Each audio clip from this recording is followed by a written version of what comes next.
Welcome one and all to the X Zone. I am Rob McConnell. We're coming to you from our broadcast center and studios in Hamilton, Ontario, Canada. If you would like to send us an email, xzone@xzoneradiotv.com on all social media sites, X-Zone Radio TV. And to listen to us 24/7, 365, you can go to the X-Zone Broadcast Network, xzbn.net, and simply look at their programming guide. And we're heard around the world on the Talkstar Radio Network, Mutual Broadcast Network, iHeartRadio, Zeno Media, and of course, Simul Radio and Simul TV. And to find out about the broadcast listing for the X-Zone TV channel on Simul TV, visit simultv.com. My guest this hour, X-Zone Nation, is Thomas Hatsis. He is an author, lecturer, and historian of witchcraft, magic, Western religions, contemporary psychedelia, and entheogens, and medieval pharmacopeia. Joining me now is Tom Hatsis. And Tom, welcome to the X-Zone. Hey, thanks for having me, Rob. It's great to be here. What started you on your journey into being the psychedelic witch? Ooh, well, it happened over time, really. I always had a penchant for things like witchcraft. As a kid, I would watch DuckTales cartoons with my brother and, just totally enamored by the idea of potions and magic and psychic abilities, different kinds of phenomena, things like that. When I was 15 years old, my older brother pretty much forced me to try to make it snow one day. He didn't want to go to school the next day. I don't know if he had a test or something. I don't recall, but he didn't want to have to go to school. So he kind of just grabbed me by the shirt the way, older brothers do. And he said, "You're one of those people. I know you can make it snow. So I need you to make it snow tomorrow." And I had no idea what I was doing. So I went outside and just took some dead grass off the lawn and put it in a pot of boiling water on the stove and then just tried to concentrate on making it snow somehow. And so that didn't work at all. But it was just, it's funny because my older brother had recognized that in me, I think before really I even had. And so I just started reading books about the occult at that point. I tried and failed to write a vampire novel. This was back when Anne Rice was very big, and I also wanted to write a vampire novel with some witches as well. And I got about 50 pages in, and it just really stunk, so I stopped writing it.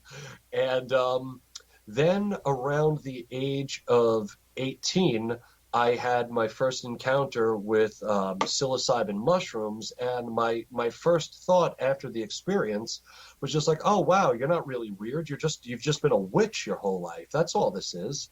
And so I started writing songs and playing in bands that had kind of an occult or psychedelic bend to it. And then I kind of didn't really like being in bands too much because you have to rely too much on other people that might not have your motivation. So I turned to writing books about the occult and psychedelia instead, because then I only had to depend on myself. Way to go. Congratulations. And how many books do you have? I believe that you have 3 books. Am I correct? I've written 4, but 3 of them are in the field of psychedelia. My first book is titled Roller Derby, The Sensation That Caused a Book, Confessions of a Roller Derby Mascot, is about my travels in the roller derby underworld. And my 3 books in the field are The Witch's Ointment was my first, and then my second is Psychedelic Mystery Traditions, and my third is Microdosing Magic, a Psychedelic Spellbook. Where would you say your strength lies when it comes to the occult? Mostly from using my own symbols and things that make sense to me growing up. Right. I find that, different magical traditions are all well and good, and there's certainly a lot of benefits to that, and you get a lot out of it. I mean, I'm also a member of the OTO, which is a ceremonial magical group, and, their prescriptions are nothing like the things that, I do myself when I'm doing my, weird little witchy things. Right. They have their symbols, and of course I go along with all of that when I'm doing ceremonial magic with my peers. But when I'm doing my own kind of stuff or with my magical partner, we use symbols that really strike us. So, for example, I like my pantheon as far as goddesses and gods are all from ancient Greece and Rome, because those are the ones that make the most sense to me. So if I'm seeking some form of wisdom, if I'm seeking to invoke wisdom in myself, I'll invoke somebody like Athena, who is the goddess of wisdom. Or if I'm doing art magic with my partner, we'll invoke the muses. Again, it's because these symbols, they touch me in a way that other symbols do not, and that makes anyone's magic more powerful. Tom, why do you think there are so many people in today's society who still fear the word occult? Because they don't know what it is. Right. They don't know what it is. They've seen too many movies. They probably think that something occult, means that it's a bunch of creepy characters in dark robes wearing like claw rings and stuff like that. But I mean, you'll meet a magician, in your day-to-day life, and you'll have no idea that person is a magician at all. Exactly. Like they'll look very, very, for lack of a better term, they'll look very normal looking. Whereas I will say on the opposite end of the spectrum, when you meet me, you're dealing with a witch. Why? I tend to wear shoes a lot less. Okay. Do you wear a pointed hat? Do you carry a broom? Do you have a black cat and a kettle? It's funny. A friend of mine got married last year, and it was the first time at the wedding ceremony I wore a pointed witch's hat. And I did, and it was great. And as far as brooms, they're great for sweeping. Tell me, do modern witches use the battery-operated vacuum cleaners now? Or do they still rely on the good old handmade husk broom? I would say it depends on the size of the mess in your kitchen. There you go. If I spill some herbs on the floor, I'm going to go right to the broom. But if I spill tomato sauce, no, I'm kidding. Yeah. then I'll go for the Kleenex. Over the years doing the show now, we're in our 29th year. And I've had the opportunity. Thank you. I've had the opportunity of speaking to many members of the Wiccan community and the different covens and so on. And you know what? They're all so darn nice. We're great people. Yeah, I know that, and I've had the pleasure of actually going and meeting these people and watching, being invited to watch some of their ceremonies. And in my opinion, and this is something I try to get across to the listening audience and the viewing audience, is that witches or Wiccans are the keepers of nature. You're very, the founders of Greenpeace, for example, Wiccans, any organization that has the best interest of Mother Earth, you're going to find Wiccans and witches. And I think that throughout history, witches have received a bum rap from the other established theologies because witches and Wiccans posed a threat to the survival of other religions. If it wasn't for witches, we'd have no pharmaceutical industry. We'd have no naturopaths. We'd have no herbology. We'd have a lot less than we do right now. Absolutely. Yeah. Absolutely. That's a good point. It's a very good point. I mean, if you see a piece of trash on the ground, rest assured no witch put it there. We don't do that. Yeah, we're in the month of October. Next week is Halloween. How do you, as a witch, feel about the way that Halloween and witches are commercialized? Rob, I got to say, I go back and forth with it. Every now and then, I like to think that this will help normalize the idea for people. Right. But then my better judgment says, well, this is really just a kitschy rewrite of what witchcraft actually is. I mean, when you see Halloween decorations of witches, I mean, that's not what a witch. A witch looks like me. A witch looks like my partner. My tree-hugging, Gaia-worshipping friends. Like that's what they look like. We don't all have green skin, and it's weird. In some ways, it's such an odd thing because you try to legitimize something like that, and I would say that it's probably no different from how a Christian might feel with the commercialization of Christmas. Exactly. They probably look at it like, oh, that's cool that it's embracing more people. It's more of a secular American or Canadian or European cultural thing than a religious thing. But for the hardcore Christian, that might be an affront. Now, for me, I don't feel affronted by Halloween. I love Halloween. I'm waiting for the day that they mix Halloween, New Year, and my birthday into the ultimate holiday. Hey, let's work on that. We've got to take our first break. Tom, please stand by. Exo Nation, Tom Hatsis. Hatsis is our special guest. He is the Psychedelic Witch, and his website is www.psychedelicwitch.com. This is the X Zone. I am Rob McConnell, coming to you from our broadcast center and studios in Hamilton, Ontario, Canada. And of course, you're watching us and listening to us around the world on Simul Radio and Simul TV. We'll be back on the other side of this break. Don't go away.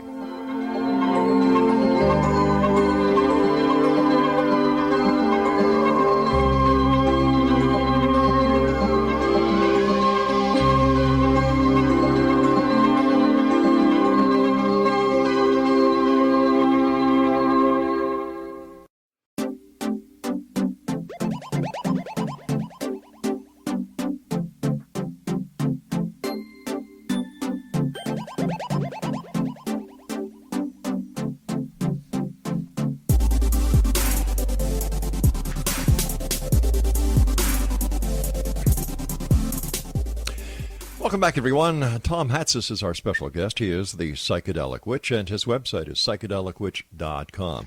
I'd just like to mention something. We were talking about Halloween and Christmas before. And in today's society, there are a number of religious organizations and theologies that are disputing the fact that Christmas should be celebrated because it goes against their religious beliefs. And yet, I have not heard any one religious philosophy or organization say the same thing about witchcraft or Halloween, I should say. I find that amazing.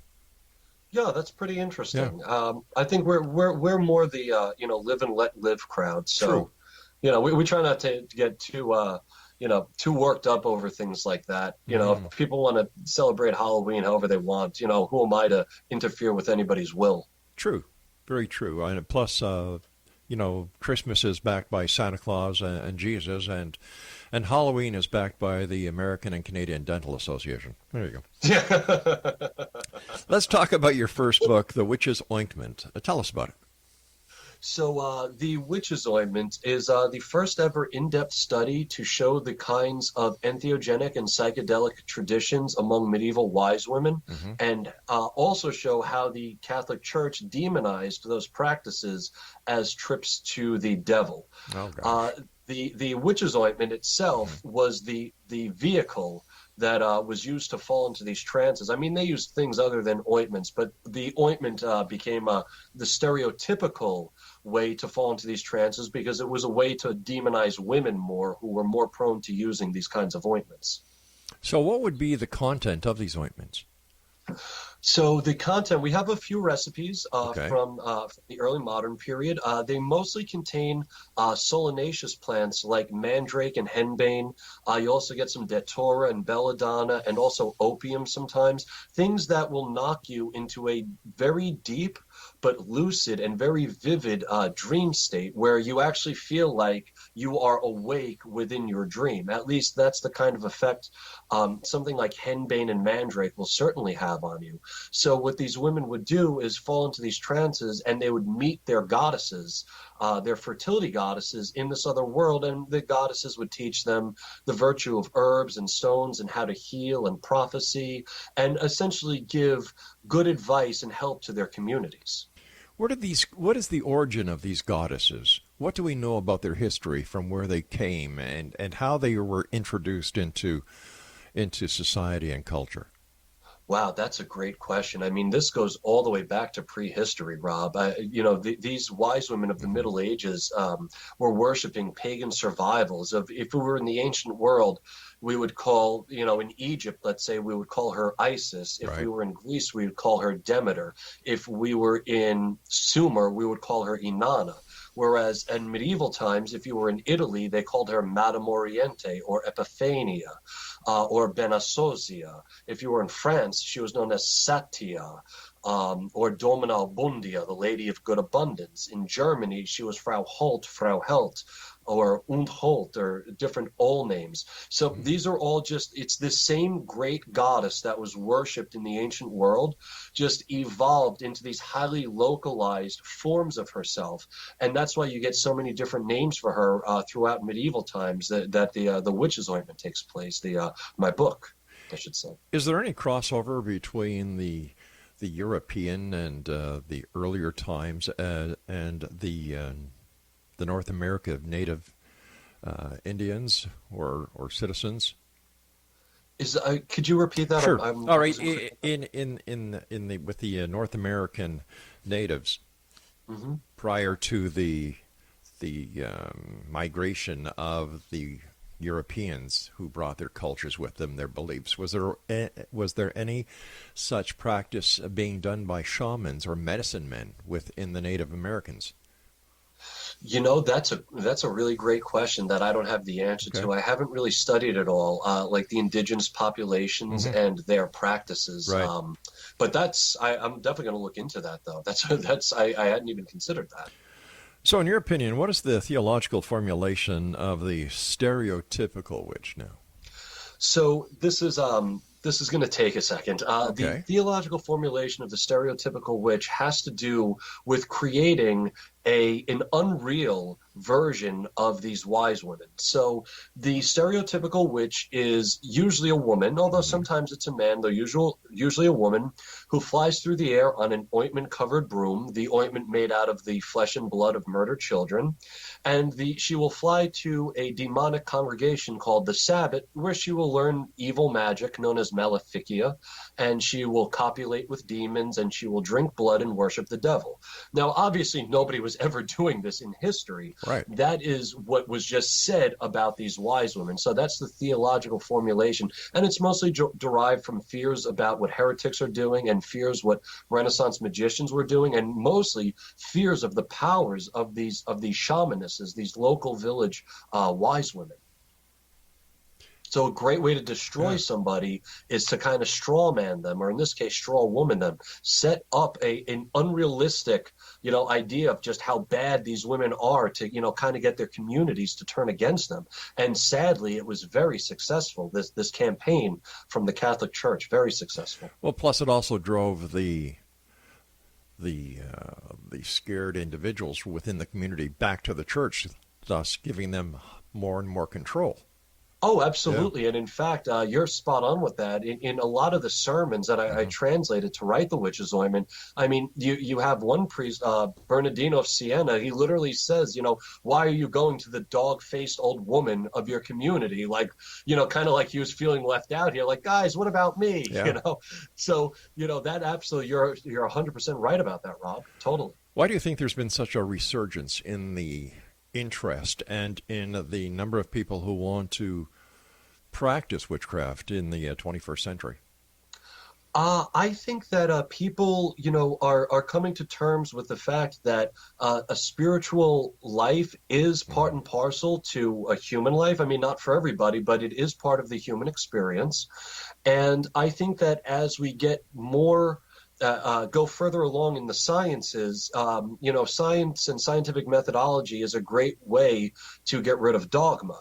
But so while people may be abandoning organized religion, they are finding a new sense of spirituality. And as you said earlier, Rob, that, witches were always seen as, the protectors of nature. And there I agree with you.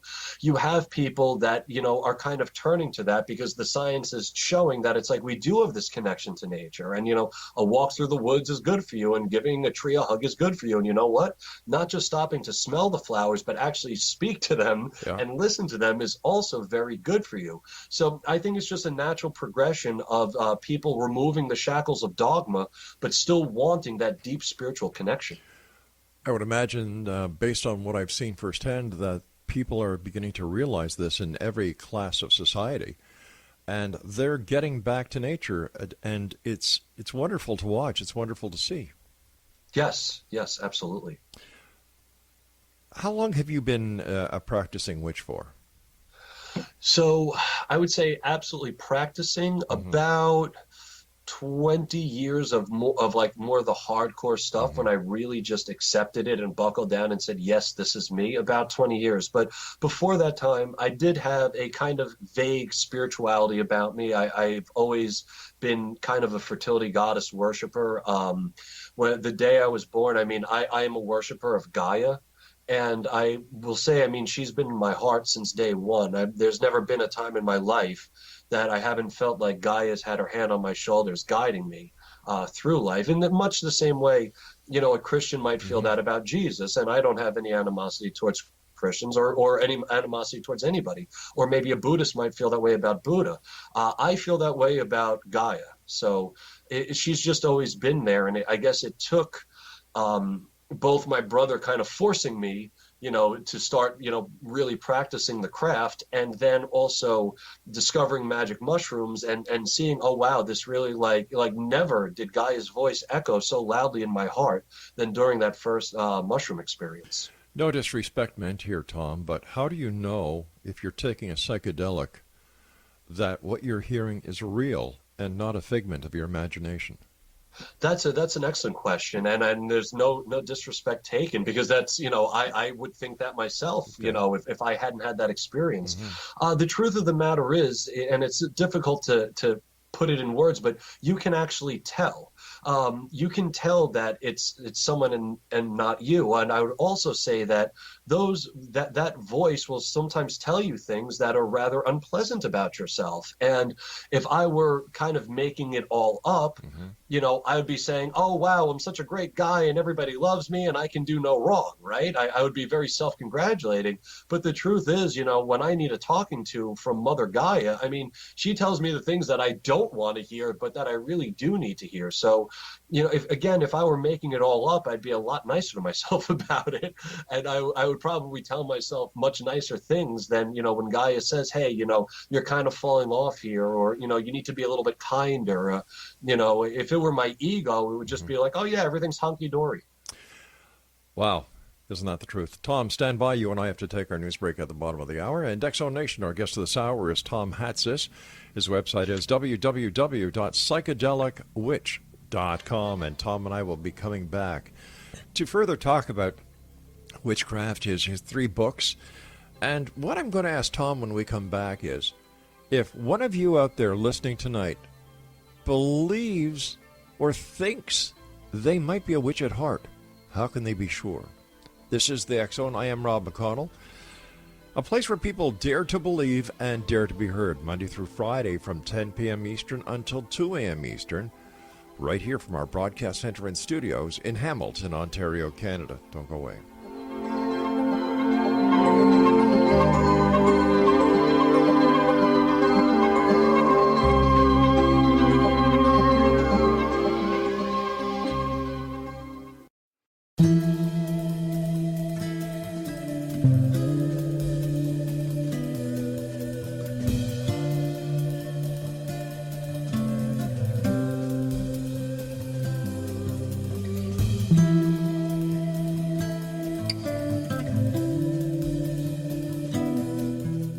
Exonation Tom Hatsis is our guest of this hour. He is the Psychedelic Witch. His website is www.psychedelicwitch.com.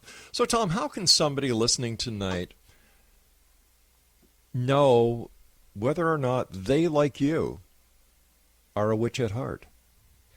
Yeah, great question. So, in my book, Microdosing Magic, I Mm-hmm. have a spell called the Witchy Baptism.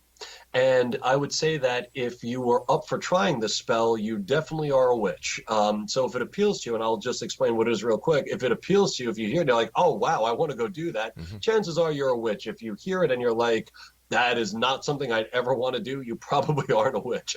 So the witchy baptism is a cleansing. So you would you eat a large meal, Mm-hmm. typically something high in protein, and you go into the woods, or at least I should say I go into the woods, and I'll draw, using sticks and leaves and rocks, I'll make a large circle on the ground, and then just, using my hand or a stick, I'll draw a star in the middle of the circle, making a pentacle. Then in the center of the pentacle, I will dig a hole.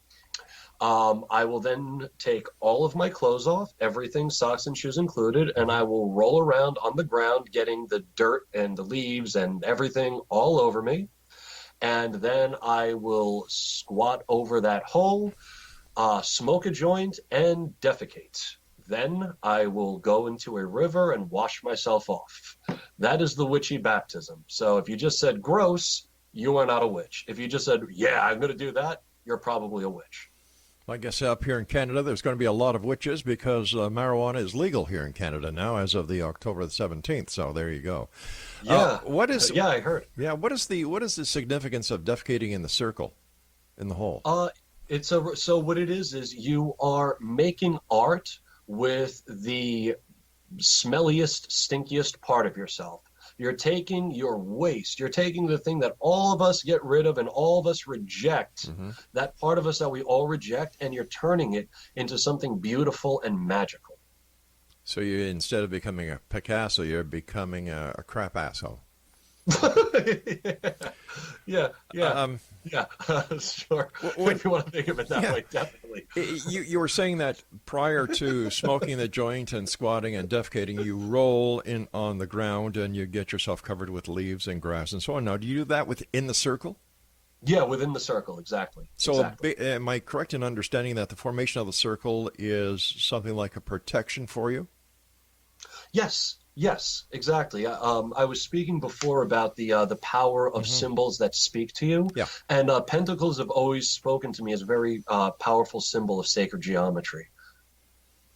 So, what is the origin of the pentacle? How did the pentacle get associated with the occult, Satan, as well as witchcraft?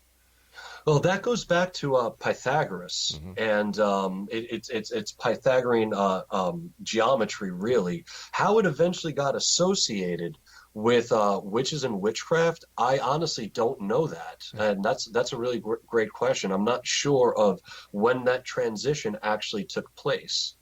Let's talk about your second book, Psychedelic Mystery Traditions. First of all, what are entheogens? So the entheogens is a word I came up with to describe different kinds of psychedelic states. I should let your listeners know that I use the term psychedelic as a base word, and I use different kinds of entheogens like entheogen, extheogen, poetogen as adjectives. So, for example, a word that I'm sure your audience is familiar with will be the word entheogen. Entheogen, which I didn't coin, means when you take a psychedelic in a spiritual setting. You're entheogen, you're generating divinity inside the self. Now, sometimes, however, you're not actually generating divinity inside yourself, but outside yourself. Like if you're invoking a goddess or invoking an aeon or even just eating mushrooms and going to try to connect with UFOs. Well, that I call an extheogenic experience. You're generating divinity outside yourself. Other terms like, so it's pretty much well understood that psychedelics enhance the creative process, but there's no word for that. So I coined the term poetogen, which means to use a psychedelic for art. So that's what the entheogens are. And I go over in my book the different entheogens, because when you look back in the ancient records and the different mystery traditions and magic and witchcraft and ceremony, people were using these kinds of plants and herbs and mushrooms for ways that are not really psychedelic or entheogenic. So I had to come up with different terms to place these experiences within their historical context. So how did the ancient Christians use psychedelic plants? And, how did they find out? Was it just by chance that this plant is psychedelic, these mushrooms are psychedelic, and those aren't? Well, yeah, I mean, so those are two different questions. As far as to the second question, how did people find out? That was just centuries of trial and error in the remote past.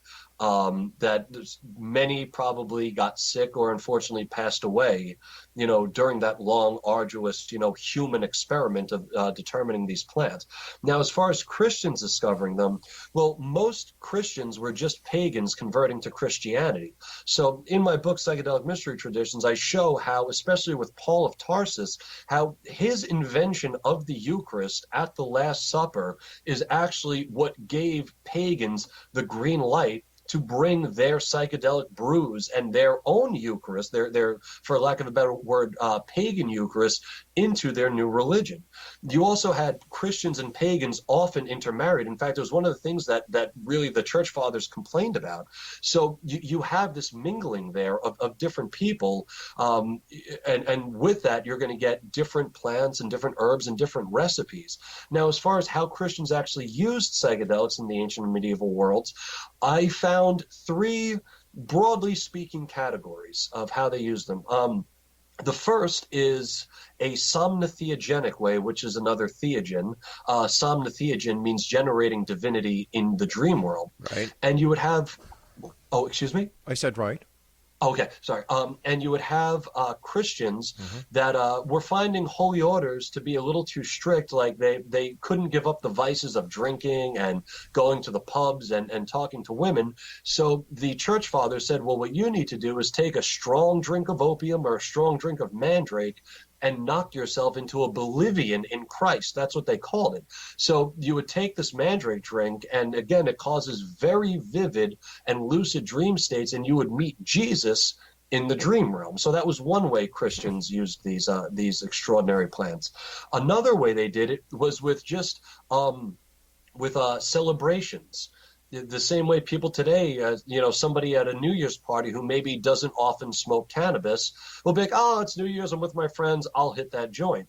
Well, Christians in history were no different, and they very much loved their Christmas celebrations, their Epiphany celebrations, their Easter celebrations, and going to the Christmas celebrations, which grew out of Saturnalia, which was a Roman festival from December 17th to December 23rd, and was very well known to have all kinds of psychedelic beverages being passed around. Well, that's probably where Christians got that idea. And, also from Yule, the Yule celebrations in Northern Europe, where they were putting mushrooms like probably Amanita muscaria and henbane and other things in their beers and their spirits to communicate with their gods. And, Christians just picked up on this. And again, we have to remember there was no war on drugs back then. People didn't schedule drugs, they scheduled practices. The third way that Christians use these things is actually kind of disconcerting. They seem to be trying to de-paganize the masses using psychedelics in the same way in America in the 1950s, the CIA was trying to use psychedelics to brainwash people for possible use against POWs. And, when you look back in history, you actually find that medieval inquisitors were doing the same thing to people accused of witchcraft. They would drug them in the torture rooms. And then when they started to feel, the effects of this substance, the inquisitor would bring the other priests and say, look, she's crazy. See, the devil's got her. We have to execute her.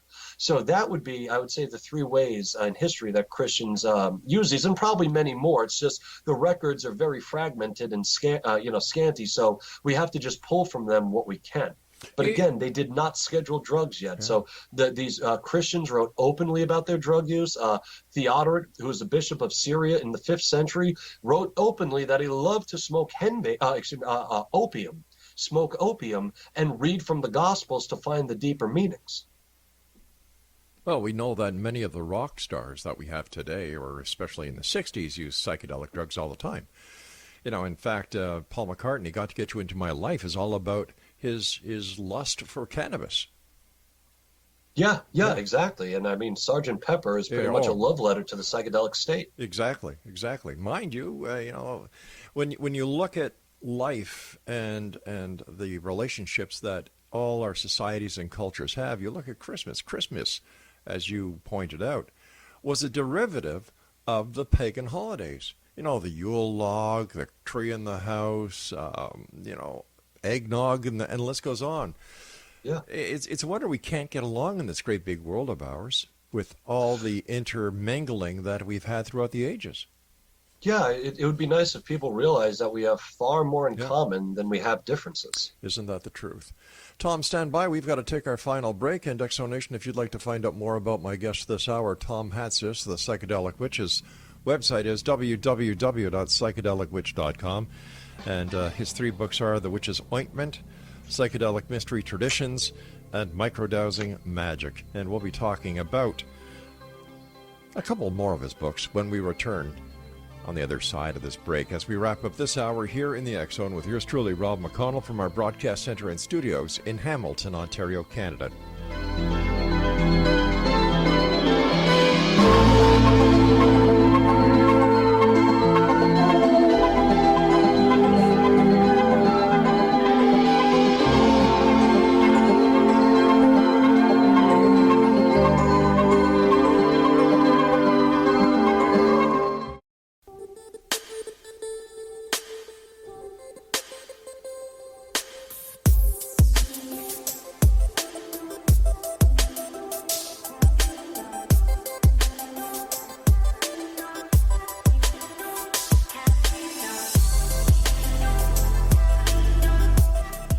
Exonation, my guest this hour is Tom Hatsis. His website is psychedelicwitch.com.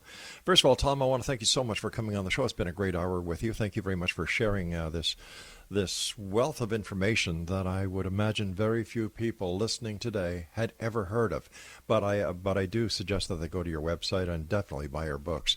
Are your books available on Amazon.com as well? They are. They're available on the website, on my website. They're available on Amazon and at fine pagan and Wiccan bookstores everywhere. All righty. A third book that you wrote, in the genre that we're talking about tonight, is Microdosing Magic. And how does microdosing differ from, microdosing magic? So microdosing is just the practice of taking small amounts of either psilocybin or LSD, and you pretty much just go about your day in that, you don't really do anything other than take the substance. Whereas with any magician or witch will tell you that no substance should ever replace actual practice in the craft or practice in ceremonial magic. So what microdosing magic is a different approach to just taking a microdose, whereas there's a lot of intention behind why you're microdosing. So, for example, a regular microdosing schedule might be Monday through Friday, and you take Saturday and Sunday off, and that's been recommended by the great mycologist Paul Stamets. Others, like Jim Fadiman, would recommend taking a microdose one day and then taking 2 days off, then a microdose, then 2 days off. Whereas, and both of those are perfectly excellent cycles, and I've run them myself. But with microdosing magic, what you're doing is actually basing when you take your dose off of either Germanic runes or sacred geometry, and having an intention, a magical intention behind it.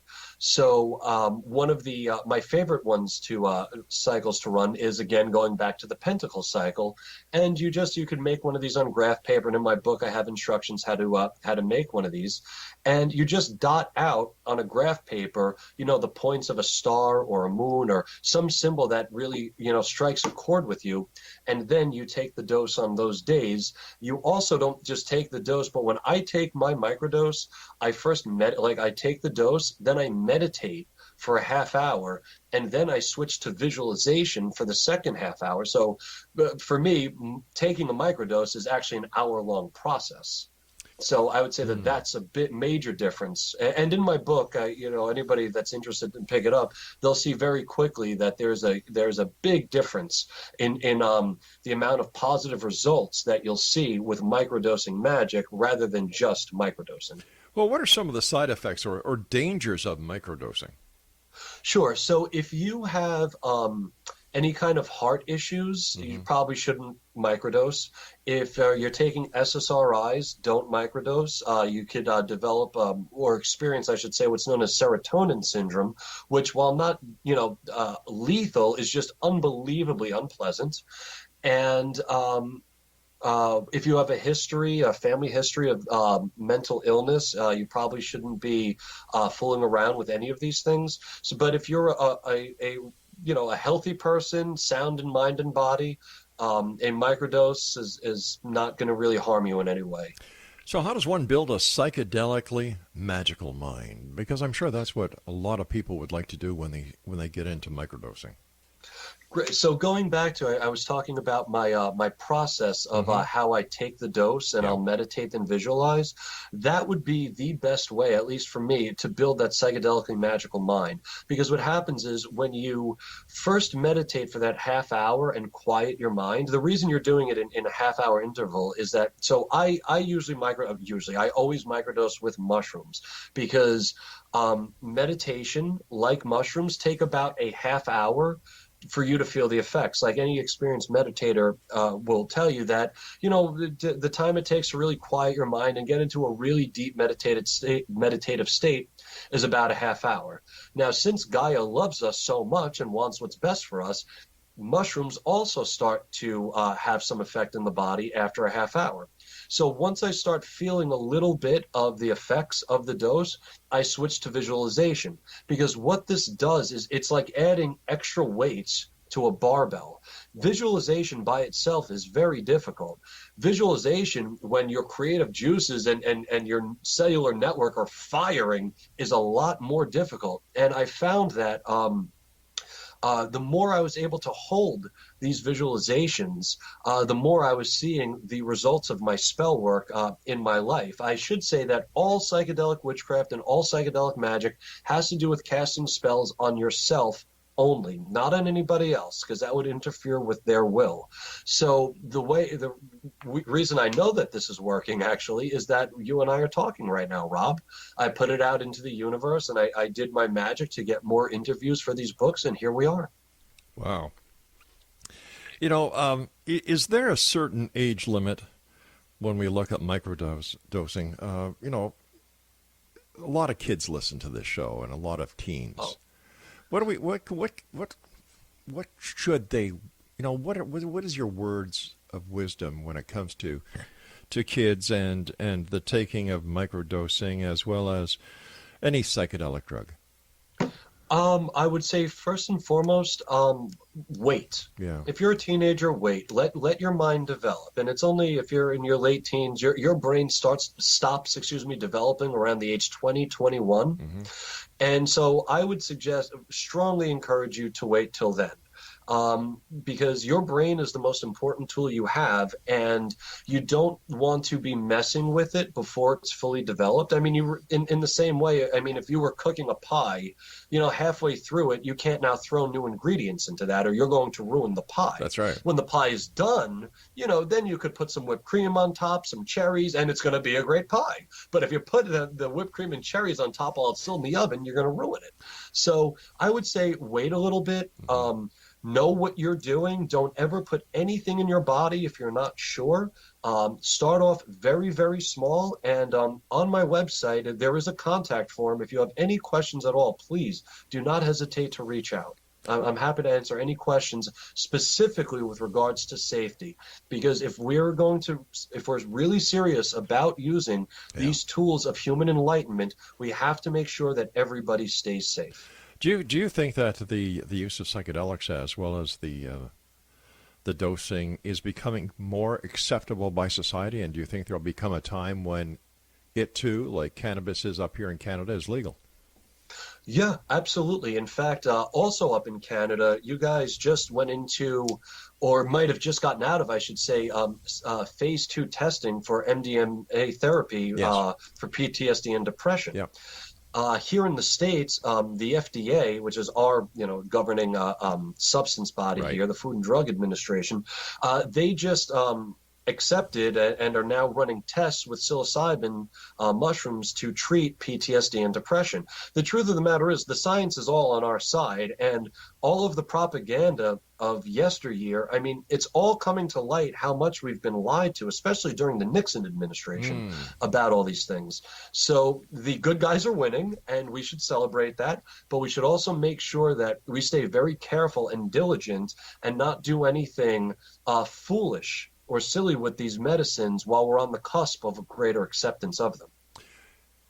In your opinion, what has been or what is the most rewarding event that has happened in your life due to a spell that you have cast on yourself? Wow, the most rewarding for a spell that I've cast on myself, I would say so. This past year, using microdosing creativity magic techniques, and again, I outline them in my book. I finished 2 books, and my partner and I are actually about to win the Guinness World Record for magic. Wow. Congratulations on that. Thank you. Yeah, and this is just from using just my own spells and my own spell work, and not focusing on trying to change anybody else's will, but making sure that my spells align my will with my life. And it's not about putting on a veneer, and it's not about saying the right things. Mm-hmm. You use psychedelics to find your authentic self. Your authentic self is a reflection of the larger universe. That's the cosmos that wanted your perspective. So you have to make sure that your perspective is heard, because you are a slice of all that is. Tom, we're coming to the time where you and I must say so long for tonight, but I do want to thank you again for coming on the show. And in 35 to 40 seconds, what are your final thoughts for the X Zone Nation tonight? You free your mind by using your brain. Wow. It's that plain, it's that simple, and it's that true. I think so. Once again, Tom, give our listeners your website as well as where they can get your books, please. Sure. You could reach me at psychedelicwitch.com or facebook.com/the psychedelic witch. I also have an Instagram account that's at witchydelic, WITCHYDELIC. And my books are available on the website, as long as some videos are on the website. And actually, my partner and I are editing even more videos, because we just got back from tour. So there's going to be a lot more coming up. There are some articles that I've written. And if you ever just want to, if you have any questions about anything, I'm always happy to field questions. If you want to yell at me or call me names, the forum is a great place to do that as well. Hopefully we'll keep this conversation going far into the future and change as many lives for the better as possible. All right, count us in on that, will you, Tom? 4, 3, 2, 1. There you go. All right, X Zone Nation, our guest this hour has been Tom Hatsis, I should say. Hatsis.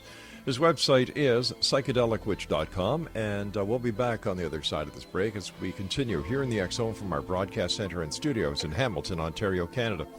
My name is Rob McConnell. Don't go away.